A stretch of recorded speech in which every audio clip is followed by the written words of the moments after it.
नमस्कार, स्वागत है आपका। न्यूज वन इंडिया देख रहे हैं आप। मैं हूं आपके साथ गरिमा सिंह। आज की बेहद महत्वपूर्ण खबर होने वाली है। अयोध्या से यह खबर आपको बता दें, जहां पर विशाल ब्राह्मण सम्मेलन आयोजित कर रही थी बीएसपी, अब विशाल ब्राह्मण सम्मेलन ना होके अब ये ब्राह्मण विचार गोष्ठी हो गई है। और कोरोना के मद्देनजर यहां पर सिर्फ और सिर्फ 50 लोगों को शामिल होने की छूट है, सिर्फ 50 लोगों को अनुमति है। ये तस्वीरें आप देख रहे हैं और इस तरह की तैयारियां हैं। आपको बता दें कि बीएसपी के राष्ट्रीय महासचिव और राज्यसभा सांसद एससी मिश्र, सतीश चंद्र मिश्र, इस संगोष्ठी की शुरुआत कर रहे हैं। 12 बजे के आसपास वो अयोध्या पहुंच जाएंगे।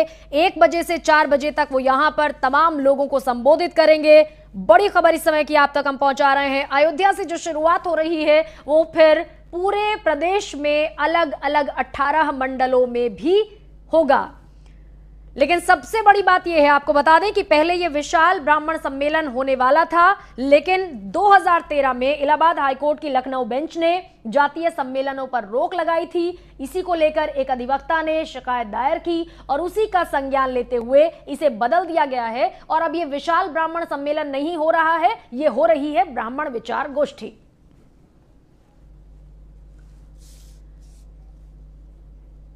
और सीधे चलेंगे अयोध्या, जहां पर राघवेंद्र शुक्ला मेरे सहयोगी मेरे साथ जुड़े हुए हैं। राघवेंद्र, सबसे पहले तो तैयारियां बताएं, और दूसरा प्रश्न आपसे यह भी कि विशाल ब्राह्मण सम्मेलन अब जो है संगोष्ठी में तब्दील हो गया है, सिर्फ 50 लोग आएंगे, तो झटका कितना बड़ा है बीएसपी को? बिल्कुल, देखिए गरिमा जी, वाकई आज अयोध्या यानी भगवान राम की नगरी से बसपा अपनी जो प्रबुद्ध वर्ग की संगोष्ठी है उसका आगाज कर रही है। वैसे तो पूरे प्रदेश में जो है विचार संगोष्ठी मनाई जाएगी। और सबसे खास चीज जो आपने कही कि पहले इसी का नाम ब्राह्मण सम्मेलन था, लेकिन साल 2013 की अगर हम बात करें तो एक अधिवक्ता द्वारा एक रिट की गई थी, जिसमें जुलाई साल 2013 में ही इलाहाबाद हाईकोर्ट की लखनऊ बेंच ने यह आदेश दिया था कि कोई भी राजनीतिक दल जातीय सम्मेलन नहीं करेगा। और उसके बाद से इसे जो है विचार संगोष्ठी का नाम दिया गया और विचार संगोष्ठी का आज कार्यक्रम अयोध्या में है। हम अपने सहयोगी रजा से कहेंगे कि पहले वो यहाँ की सीधे तस्वीरें हमारे दर्शकों को दिखाएं कि देखिए ये एक मंच बनाया गया है जो बाकायदा 54x90 का, यानी एक बड़ा मंच, काफी ऊंचे पंडाल में यह पूरा मंच बनाया गया। और सतीश चंद्र मिश्र जो बहुजन समाज पार्टी के राष्ट्रीय महासचिव हैं, वह 12 बजे पहुंचेंगे और यहीं से आज यानी भगवान राम की नगरी से ब्राह्मणों को एकजुट करने का, यानी प्रबुद्ध वर्ग के लोगों को एकजुट करने का आगाज होगा। गरिमा जी, हम दिखाते हैं अपने पीछे की तस्वीरें कि भले ही 50 लोगों के बैठने की व्यवस्था के लिए जो है आदेश दिया गया था सरकार की तरफ से, प्रशासन की तरफ से, कोरोना की एडवाइजरी को लेकर, लेकिन काफी तादाद में यहाँ पर कुर्सियों को लगाया गया है। बड़ा पंडाल है, नीले रंग का पूरा पंडाल है और इस पंडाल में बसपाइयों का जमावड़ा है। कार्यकर्ता हमारे साथ मौजूद है। सर, किस तरह से देख रहे हैं आज इस प्रबुद्ध वर्ग के कार्यक्रम को? ये प्रबुद्ध वर्ग का जो सम्मेलन है, अभी आप कह रहे थे कि ब्राह्मण सम्मेलन को बदल दिया गया है। वास्तव में सम्मेलन का नाम कुछ नहीं बदला है। ये हमारा जो समाज है वो सामाजिक तौर पर, मान्यता तौर पर प्रबुद्ध वर्ग में का शीर्ष समूह माना जाता है। और उसी के तहत हमारी बहन कुमारी मायावती जी, जो हमारी आदरणीय पार्टी के नेता हैं, और उनके निर्देश में हमारे ब्राह्मण समाज के अगुवा आदरणीय पंडित सतीश चंद्र मिश्र जी ने एक तरह की जो हमारे समाज के ऊपर हो रहे अत्याचार, अनाचार और उनके विकास के लिए हम क्या कर सकते हैं, कैसे कर सकते हैं, पार्टी क्या कर सकती है, और कैसे सबको एक दूसरे से जोड़ करके एक सामाजिक समरसता की स्थापना की जा सकती है, इसके तहत ये प्रबुद्ध वर्ग का सम्मेलन किया जा रहा है।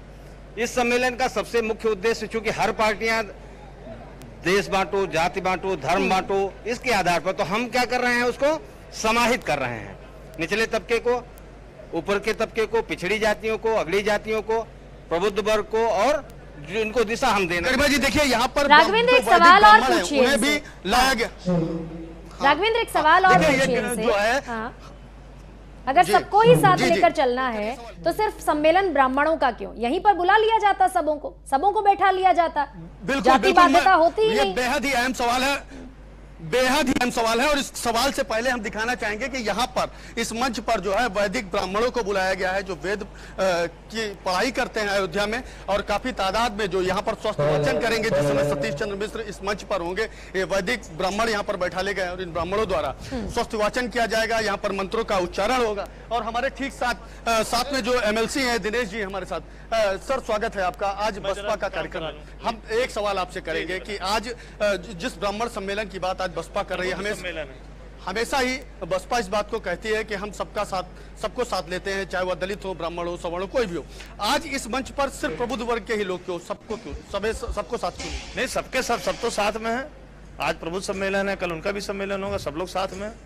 हम लोग नहीं दिख रहे हैं आपको क्या? सब साथ में हम लोग भी तो हैं। बिल्कुल, हम लोग भी हैं।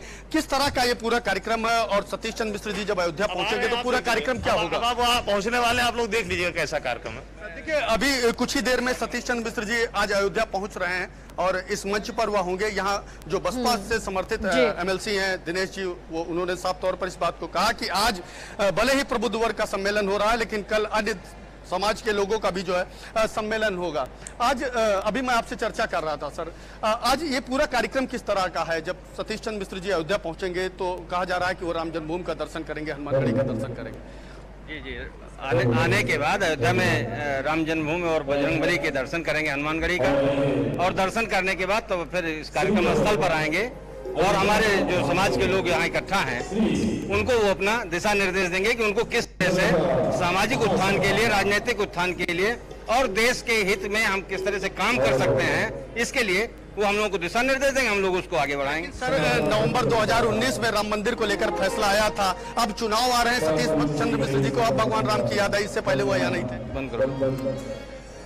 अब प्रश्न, इससे पहले सतीश चंद्र मिश्र जी राम मंदिर का दर्शन करने नहीं आए, चुनाव आ गया तो भगवान राम की याद आ गई। नहीं, ऐसा नहीं है। जब भी आदरणीय मिश्रा जी आए हैं अयोध्या तो बजरंगबली के दर्शन किए हैं। अगर समय नहीं रहा किस तरह का उनका अपना कार्यक्रम रहा है, देखिए वो बहुत ही आध्यात्मिक व्यक्तित्व हैं।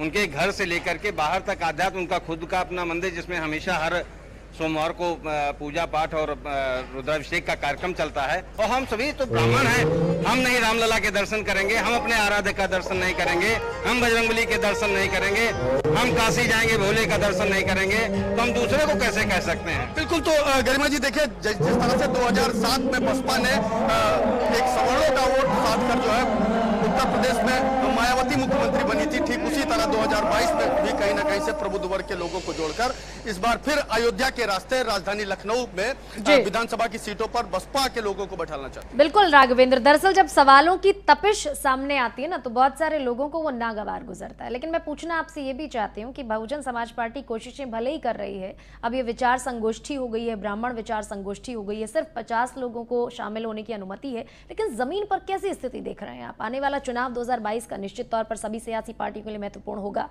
आपने जमीन पर लोगों को टटोला होगा, लगातार आप बात कर रहे होंगे, कैसी स्थिति देख रहे हैं? देखिए अभी 3 दिन पहले नकुल दुबे जो पूर्व राज्य मंत्री हैं वह अयोध्या पहुंचे थे।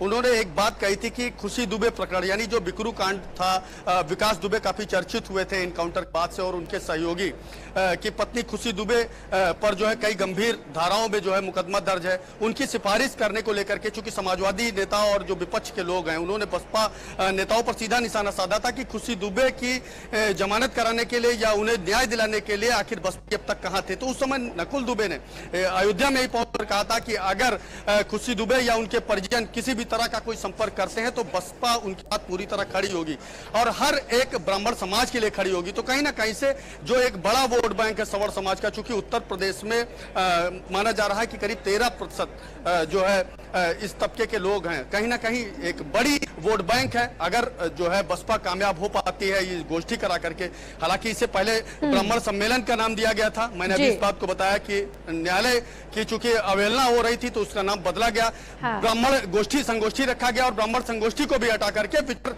संगोष्ठी रखा गया। तो कुल मिलाकर के 3 बार नाम रखे गए, तीनों बार हर बार जो है अयोध्या बैनर और पोस्टरों से जो है रंग दी गई, नीले कलर में हाथी चुनाव चिन्ह दिखाए गए। लेकिन जब आज विचार संगोष्ठी रखी जा रही तो इसमें कहीं ना कहीं प्रबुद्ध वर्ग को साथ लेकर के बिल्कुल राघवेंद्र, और देखना होगा कि क्या ब्राह्मणों के नाम पर हाथी विधानसभा पहुंचेगा। बहुत शुक्रिया राघवेंद्र आपका। नजर आप बनाए रखिए, आपके पास आज दिन भर हम लौटते रहेंगे, अयोध्या से अपडेट आपसे लेते रहेंगे।